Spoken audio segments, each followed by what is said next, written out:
The diner was filled with the sound of laughter, clinking forks and the smell of fried food when the Iron Brotherhood Motorcycle Club sat around their usual booth. Big Tom, their leader, leaned back in his seat with a mug of coffee in his huge hands. Suddenly, a small, bruised boy stepped timidly up to their table. He couldn't have been more than 10 years old, but his eyes were heavy with fear and hunger. "Please," the boy whispered, "arrest me. I'm a criminal." The bikers fell silent. Big Tom lowered his mug and looked at him carefully. "Arrest you? What's your name, son?" The boy swallowed. "Jason." Big Tom's voice softened. "And why do you want us to arrest you, Jason?" The boy slowly opened his hand, revealing a half-melted candy bar. "Because I stole this, and criminals go to jail." Crusher, one of the brothers, muttered angrily, "This ain't about candy." Big Tom leaned forward, his eyes locked on the boy. "When's the last time you ate?" Jason counted carefully on his fingers. "Sunday, Monday, Tuesday, Wednesday. 4 days." Crusher slammed his fist on the table. 4 days without food? Why? Jason's lip trembled. "If I tell you, you'll feed me. And if you feed me, I can't go to jail. Jail gives food every day, that's why I need to go." The bikers stared at him, stunned by the cruel logic. Big Tom asked, "Where's your dad?" Jason's voice cracked. "He died in Afghanistan. He was a soldier." The bikers' faces hardened. "A Gold Star child." Big Tom pressed, "And your mom?" Jason wiped his eyes. "She married Martin. He doesn't like me very much." The bruises on his arms told the rest of the story. "Martin do this to you?" Big Tom asked. Jason didn't answer, but his silence said everything. "Where's Martin now?" Crusher demanded. "At home, with Mom. He said if I came back, he'd hurt me worse." The air around the table grew heavy with fury. Big Tom finally spoke. "All right, Jason. We'll arrest you. But first, we got a rule in this club. Every criminal gets one last meal before lockup. That's procedure." Jason's eyes widened. "Really?" Big Tom nodded. He waved over the waitress. "Bring this dangerous outlaw the biggest cheeseburger you got. Fries, milkshake, pie. Stack it all on one plate." Jason devoured the food, eating like a starving wolf, while the bikers quietly made calls. Big Tom dialed Viper. "Find me everything you can about a Martin Kane, married to a widow named Rachel Adams, kid named Jason. Run it fast." Minutes later, Viper called back. "Martin Kane married Rachel Adams 2 years ago.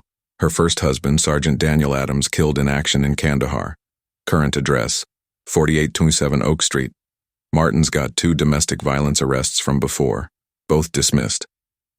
Big Tom's jaw clenched. This wasn't just a bad man. This was a predator. Jason looked up nervously. "Am I going to jail now?" Big Tom gave a faint smile. "Soon, but first we need to get your things." Jason shook his head.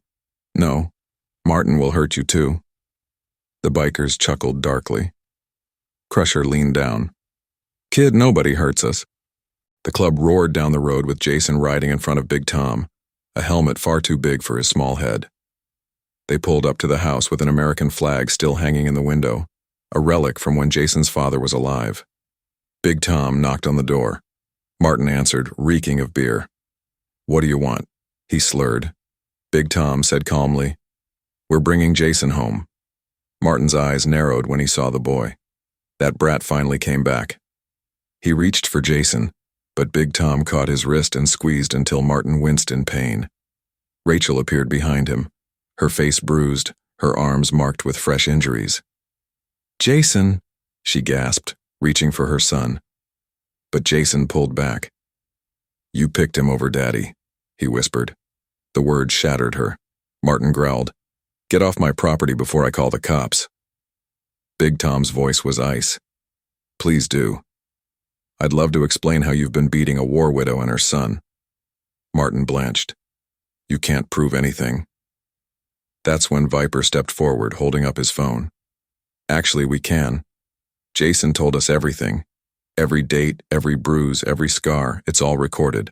Martin's smirk faltered when he realized this wasn't just one biker standing on his porch. 15 leather-clad men loomed behind Big Tom, their presence filling the entire front yard like a storm waiting to break.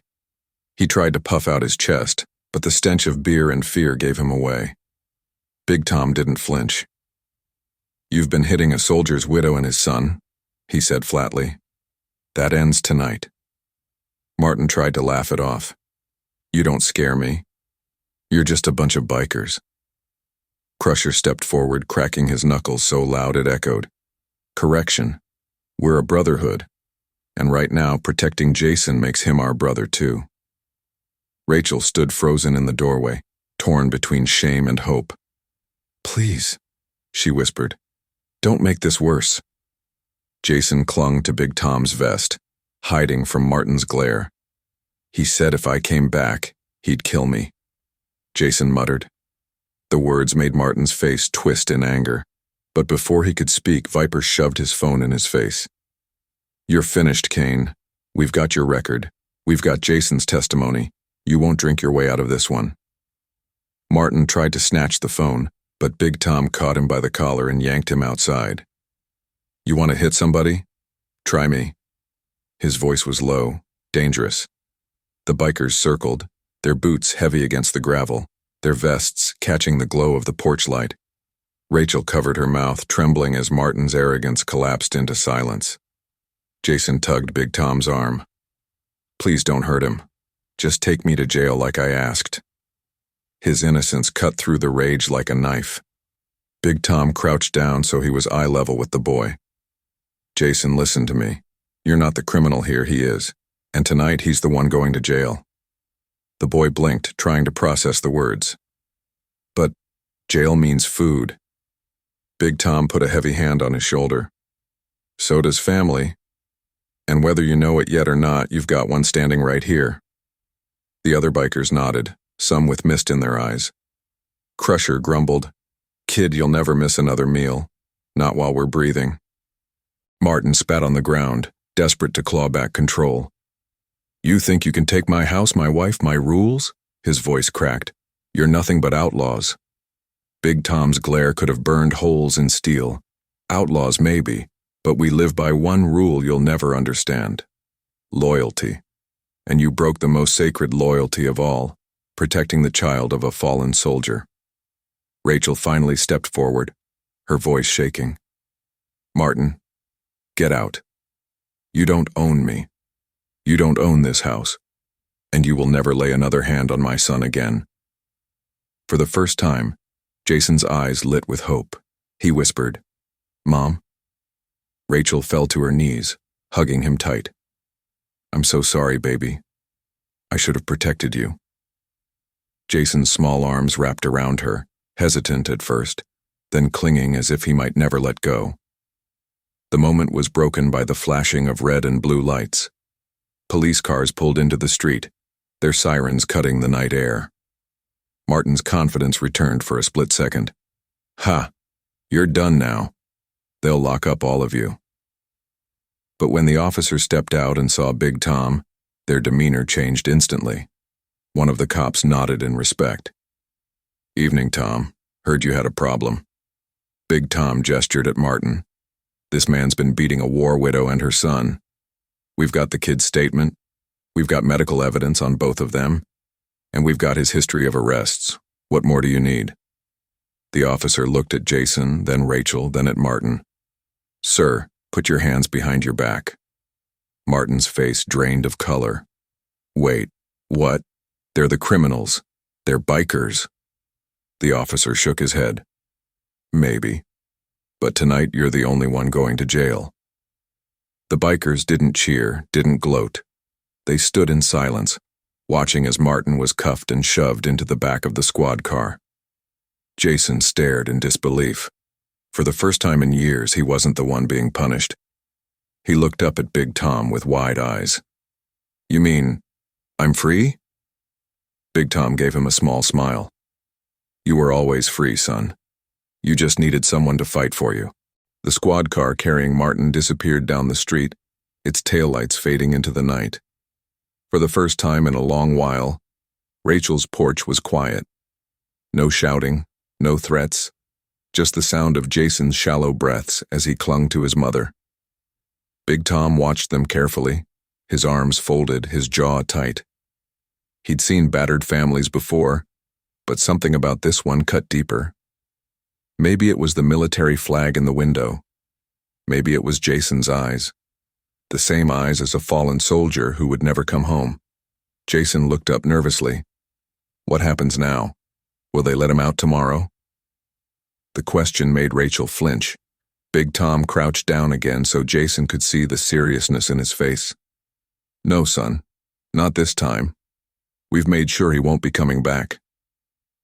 Viper pulled out his phone and showed Rachel the restraining order papers already filed by their lawyer contact downtown. This isn't just about tonight, he explained. It's about making sure you and Jason are safe tomorrow, next week, and every day after that. Rachel's hand shook as she took the phone. I don't know what to say.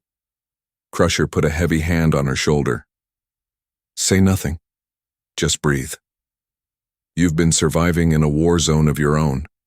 Tonight's the first night of peace. Jason hesitated, then asked Big Tom, Am I still going to jail? You said criminals have to. His small voice cracked, afraid the promise might still hold. Big Tom shook his head. Jason, stealing a candy bar because you were starving doesn't make you a criminal. It makes you a fighter. And fighters don't belong in jail, they belong in a family. The boy's lip trembled. He'd carried shame heavier than his own body for so long. Hearing those words, spoken with such certainty, made his chest rise with something unfamiliar. Hope. He whispered. Then, what happens to me? Big Tom looked back at his brothers. Without hesitation, Viper said, You come with us. You'll eat, you'll learn, and you'll never walk alone again. Crusher grunted in agreement. We'll make a biker out of you yet. Jason blinked, stunned, then whispered, Really? You'd want me? Big Tom's voice was low but steady. Son, we don't just want you. We need you, reminding us why we wear these cuts, why brotherhood matters. Rachel began to cry softly, overwhelmed by their words. I can't pay you back, she said shakily. Big Tom stood and looked her in the eye. Ma'am, nobody's asking you to. Your husband already paid enough for this country. Protecting his family is the least we can do. The bikers formed a loose circle around Jason and Rachel, their leather jackets gleaming under the streetlight. To the neighbors peeking through curtains, it must have looked like an outlaw gang had taken over the block. But to Jason, it felt like standing inside an iron fortress, walls of muscle, loyalty, and steel that nothing could break through. Suddenly, headlights appeared at the end of the street. Another car pulled up, but this time it wasn't the police. A woman in military uniform stepped out, her boots crunching on the gravel. Jason stared at the sergeant stripes on her sleeve. The woman removed her cap, revealing dark hair pulled tightly back. Rachel Williams? She asked softly. Rachel froze. Yes. The woman extended her hand. Sergeant Lisa Martinez. I served with your husband in Afghanistan. Rachel's breath caught. Jason's eyes went wide. You knew my dad? Lisa nodded firmly. He saved my life in Kandahar. I've been trying to track down his family ever since. And now? She glanced at the bikers, then at Jason's bruised face. Her expression hardened. I see what you've been living through. Big Tom stepped aside so Jason could see her clearly. Jason whispered, My dad was a hero. Lisa crouched down, her voice breaking. He was more than that, Jason. He was a protector, and I think he'd be proud because tonight, you were brave just like him. Jason's tears spilled over, and Rachel hugged him tight as Lisa placed a gentle hand on his shoulder. Big Tom exhaled slowly, the tension in his chest easing for the first time. For once it felt like this broken family might truly have a chance to heal. Sergeant Lisa's words lingered in the cool night air. Rachel wiped her tears as Jason leaned into her, his small frame finally beginning to relax. But Big Tom wasn't done yet. He motioned to Viper, who made another call. Minutes later, headlights filled the street again. This time it was a black sedan. Out stepped a man in a sharp suit, briefcase in hand. "James Patterson," he introduced himself, handing Rachel a card. "Veterans Legal Foundation. We specialize in protecting Gold Star families." Rachel looked confused. "Why are you here?"